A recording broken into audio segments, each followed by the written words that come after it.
কোরবানি কয়টা করতে হয়? এই প্রশ্নটা আজকাল এই জন্য করতে হচ্ছে যে এখন আমরা সমাজে কোরবানির সংখ্যা বাড়ানোর জন্য এক ধরনের প্রতিযোগিতা খেয়াল করতেছি। 3টা গরু, 5টা গরু, 7টা গরু, এমপি সাহেব, মন্ত্রী সাহেব, ব্যবসায়ী সাহেব, বিভিন্ন সাহেবরা করে কি করে না?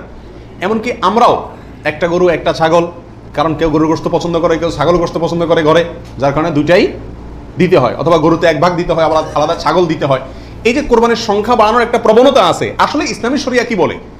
কোরবানির পশু বা কোরবানির সংখ্যা কতগুলো হওয়া জরুরি?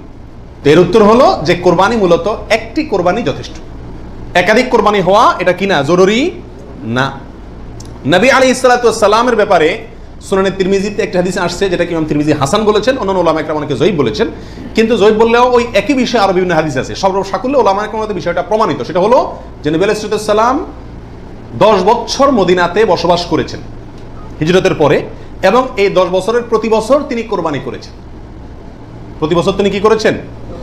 এবং 2টি হৃষ্টপুষ্ট ভেড়া তিনি কোরবানি করেছেন, 2টি করেছেন।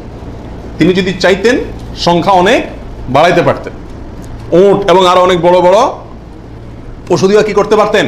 কোরবানি করতে পারতেন। কিন্তু 2টি ভেড়া কোরবানি করেছেন। তার একটি হলো তার নিজের এবং নিজের পরিবারের পক্ষ থেকে, আরেকটি তার গোটা উম্মতের পক্ষ থেকে, তাওহীদবাদী উম্মতের পক্ষ থেকে। তাহলে বোঝা গেল কোরবানির সংখ্যা বাড়ানোর ভিতরে খুব বেশি কল্যাণ নাই। হ্যাঁ, কেউ যদি কোনো এলাকাতে গরিব মানুষকে খাওয়ানোর উদ্দেশ্যে বেশি কোরবানি করে, নাম ফুটানোর উদ্দেশ্য না থাকে, তাহলে অবশ্যই সেজন্য তিনি আল্লাহর কাছে কি পাবেন? আজর এবং সওয়াব পাবেন।